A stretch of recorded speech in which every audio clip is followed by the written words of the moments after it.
Hey, how y'all doing out there? I got some old crazy news for y'all. Federal agents touched down in the south side of Chicago, and these YNs thinking it's a real life game of Call of Duty. It's so bad that one of the service members had to warn the other service members this ain't the smoke that they want. Y'all heard what they saying about, telling Trump, don't send the National Guard here, we got switches, da-da-da-da-da, right? Y'all think y'all warning them by saying they don't shoot well, that they don't have the same weaponry. They know that. However, you got to understand the generation that we're dealing with. They're not looking at that as advice. They're looking at that as a challenge. And while many of you think you have a one-up or you're, really putting YNs in their place, you're really not. And what you're doing is you're issuing a challenge to them. You got to remember, as service members, we are governed by the UCMJ. Guess what YNs are governed by? The streets. They don't have the same rules that we have. Please stop feeling like y'all flexing up on these Chicago YNs, bro. Because it's not cool. And it's not the flex that y'all think it is. Oh, y'all think y'all got 5.56s and all of these rounds and y'all can't shoot and da-da-da-da-da-da-da-da-da. What I'm saying is the D1 crash outs in the hood, they don't care nothing about critical thinking. All they see is a mission. I don't even know why these YNs want to get involved with these federal agents because it's looking like they only there to take care of the illegal immigrants. Terrell, federal agents made their presence known in downtown Chicago on Sunday. Federal agents could be seen marching through downtown streets and all the way to the north side. And some elected leaders are telling us they are disturbed by what they saw. From patrolling the Chicago River on boat to marching on city streets, dozens of federal agents made their way downtown. In one video, Border Patrol Commander Gregory Bobino is seen telling two women in River North, "We work for you." That show of force also seen at Millennium Park, where agents appear to detain a woman and multiple children. We blurred out the children's faces in the video. Today, in an unrelated event, elected leaders reacting to the ramped up federal agent presence seen in downtown.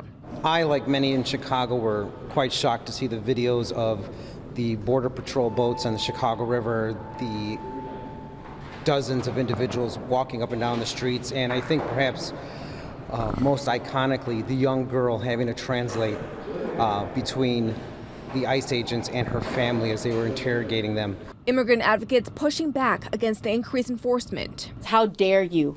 This is our city. This is our state. This is our country. This is our home. The Department of Homeland Security saying on social media, DHS under Secretary Noem will not back down. We will not rest until every violent terrorist thug is arrested. President Trump and Secretary Noem will return law and order to our streets. Alderman Ray Lopez says he is not opposed to the city receiving help from the federal government, but believes those resources could better serve the city's south and southwest side. I'm still in support of having additional federal support, working with our Chicago Police Department to try to help make our neighborhoods safe. I believe that we can identify those individuals whom we know are magnets of violence, whether they are citizens or not, and we should be able to use our federal partners to the fullest. Governor Pritzker will be speaking at 3 o'clock this afternoon. He'll be talking about the stepped up enforcement that we saw over the weekend. A lot of people of color need to know when to stay out of the way. Don't be celebrating Cinco de Mayo if you ain't willing to celebrate Kwanzaa. Don't be eating no tacos if you ain't ready to eat no fufu. Seeing armed military personnel on the streets of Chicago makes my heart hurt. There's no crime, there's no riot. People are just enjoying a wonderful day. It's pretty intimidating, especially for people here. I'm sure people coming here from foreign countries are just even more intimidated. Our top story tonight, a display of force downtown as armed federal agents walk through the loop. Good evening, everyone. I'm Jackie Beck. And I'm Tamon Bradley. WGN's Brona Tumulty joins us now from Randolph and Columbus with the latest. Brona. Good evening. Very bizarre scenes downtown today. We first encountered those armed agents in the vicinity of Clark and Wacker. They very much wanted to be seen, even taking selfies and pictures of one another. Members of the public also had their phones out capturing scenes they say they've never witnessed before. First of all, I saw all these border agents and they're in like full tactical gear and they're hiding their faces and I'm like, this is ridiculous. In the heart of downtown Chicago, as locals and visitors enjoyed a sunny September Sunday. That was pretty alarming just to see a group of masked guys walking around with ARs, silenced ARs. It's pretty intimidating. Many were shocked to see a blatant show of force pass by. I'm a Republican, I'm a conservative. I grew up next to Ronald Reagan Ranch in California. I'm just walking from my home to my office, and there are armed military personnel on the streets of Chicago for no reason. It's completely unjustified. Jacob Narayan amongst those whipping out a phone, catching the sight of dozens of armed CBP agents on our streets, in spite of our closest international border being more than 500 miles away. There's nothing happening here to protect. There's no crime, there's no riot. People are just enjoying a wonderful day. As they paraded by Millennium Park, the Riverwalk, and even travelled on the water itself, some passers-by protested their presence. The man leading the operation here Are we ready? Whenever you're ready, I'm ready. is Gregory Bovino, who claims the vast majority of residents were happy to see them. They're the ones dealing with the violence perpetrated by illegal aliens, trained Aragua, violent gang members that are here in Chicago and surrounding areas. So getting a lot of support from the residents here. I would say probably at least 80% or more support right here downtown Chicago. But city and state lawmakers certainly weren't thrilled. Many gathering in a press conference this afternoon at the Wabash offices of the Illinois Coalition for Immigrant and Refugee Rights. We want Trump and his aides to be clear. We will not take this lying down. We will fight to defend all of our constitutional rights. Unimpressed with unwanted federal tactics now afoot in Chicago. I saw the video footage of Border Patrol and ICE parading down Michigan Avenue, masked, unmarked vehicles, terrorizing our communities, clearly willing to sell their souls for a $50,000 signing bonus. Now, the mayor also tweeting that while folks were enjoying their day in the city, they are being intimidated and threatened by masked federal agents flaunting automatic weapons for no apparent reason. This is another brazen provocation from the Trump administration that does nothing to make our city safer. Now, the area that we are standing in is Police District 1. It's the same district that those agents were in today. According to Chicago Police, crime in this district is down 14% on last year's numbers. That is a reflection of what we are seeing citywide. Police say homicides have dropped by 30%, robbery is down by a third, motor vehicle theft by a quarter, and there are 20% fewer burglaries than this time last year. We're live downtown tonight. Bronagh Tumulty, WGN News. What tripped me out about all this is the mayor of Chicago acting like he ain't got no control over the situation. Thank you, Governor, and good afternoon, everyone. Good afternoon. I'm grateful to all of the elected leaders here, the community, business, and faith leaders that are joining us today. Many Chicagoans were shocked and appalled to see videos of heavily armed, masked federal agents in our streets yesterday.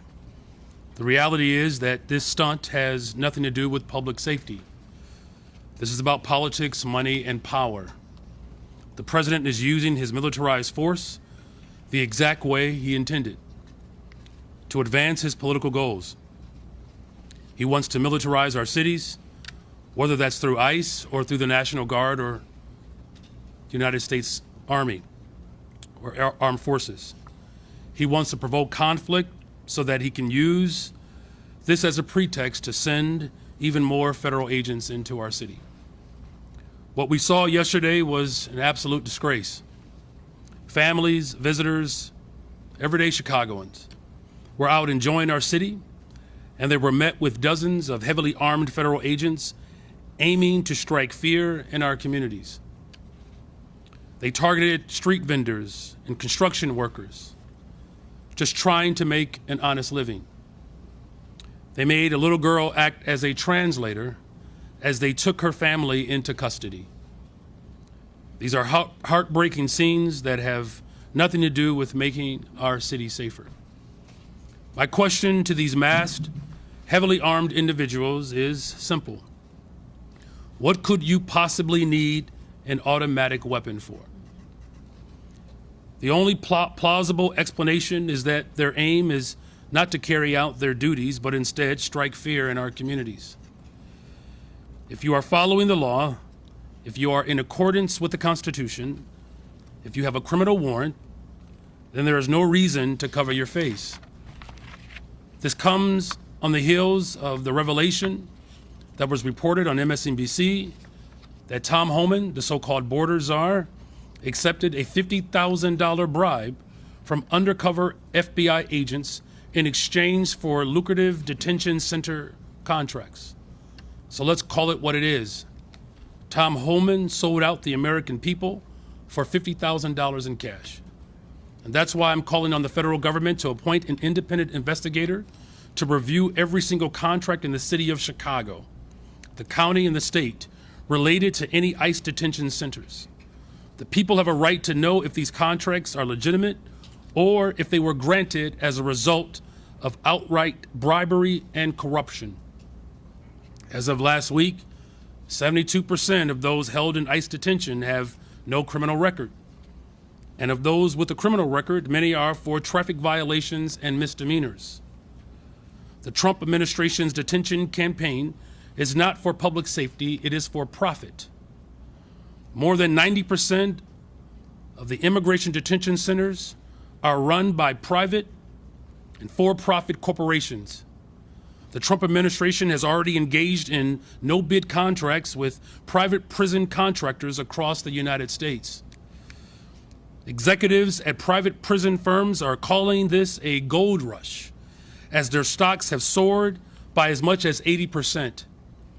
In May, the CEO of a private prison corporation told investors, and this is a quote, "Truly one of the most exciting periods in the history of the company."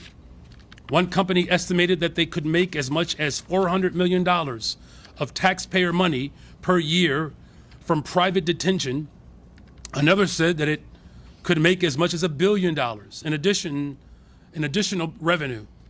The two largest private prison corporations gave President Donald Trump at least $2.8 million for his re-election campaign. And this is the agency that Trump and Republicans just handed $170 billion, a blank check with little to no oversight. The money that Republicans gave to ICE is there's more funding given to ICE in this last budget that has been allocated for police departments at state and local governments in all 50 states, including the District of Columbia combined. Let me say that again. Trump gave his personal militarized force more money than all other local and state police funding combined. And the guy they put in charge of that funding was bought for $50,000 in cash. They are lining their own pockets and the pockets of the executives of a small number of corporations. I've spoken with parents in Pilsen, Little Village, spoken to business owners on Devon Street, elders in Uptown who are too scared to take their children to school. We're losing business, and they're too afraid to even attend church because of their legal status. They're afraid of the reckless actions that they have seen. This is not being tough or patriotic. To throw a crying mother to the floor who just wanted to be reunited with her children, it's abominable. It's not law and order to body slam a 79-year-old business owner, an American citizen, for trying to produce the papers of his employees. And there's nothing brave about firing pepper bullets with chemical agents at a Chicago CBS reporter for simply showing up to do her job. Greg Bovino, who spends countless taxpayer dollars on TikTok videos of himself, was in charge of the operation in Los Angeles. where a 15-year-old kid, an American citizen with disabilities, was handcuffed and held at gunpoint by ICE. His family is now suing. By the time this is over, there will be hundreds of millions of dollars of taxpayer dollars wasted in settlements related to the excessive use of force and the unconstitutional actions of this administration. So again, let's make this very clear. This is not about public safety. This is not even about immigration. This is the continuation of the Trump administration's war on the poor. They have cut food assistance, they have cut Medicaid, they have cut violence prevention funding. They have made life harder and more dangerous for poor and working people across this country. They have declared war on poor on behalf of the ultra-rich, and so they can simply funnel our tax dollars to a small handful of billionaires. So we have to make sure that we continue to show our support for the people of this city and for this country.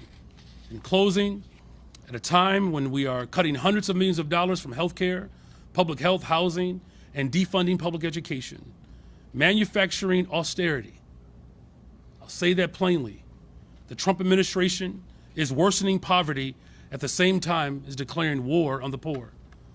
This is an untrustworthy, corrupt, and out-of-control administration that is doing everything in their power to foment chaos in our cities. Whether it's in Portland, Los Angeles, or Chicago, we cannot accept the militarization of our cities. We will continue to stand united as a city, as a county, as a state, and local villages to reject any attempts to militarize our cities. I want to be very clear, what we saw this Sunday is not unique. As the governor has indicated, this is happening in villages like Broadview and other places across this country. And so we have to make sure that this is not the last time we express our unified voice to ensure that we protect the interests of all people. And with that, I will turn it over to our Attorney General, Kwame. Man, I just don't know. I'm praying for my people in Chicago because y'all know who it's going to trickle down to. The black people in the hood just trying to survive. The thugs out there, y'all need to cut that out. Burn them flags. Get them guns back to the police. Y'all don't need to be out there with no guns anyway. Stop the violence, man. We need some peace out here. They already bringing in federal agents. They're going to be bringing in the National Guard. Before you know it, they're going to be bringing in ninjas just to slice some ninjas' heads off. This is sad. I hope it don't get out of hand. It's already getting out of hand. Y'all got to let me know how y'all feel about this in the comment section. One more thing before I go. Subscribe to my channel if that's what you want. But if that's not what you like, then you must be a punk. Hold on now, here we go. Who is this girl? She got that junk in her trunk, baby girl.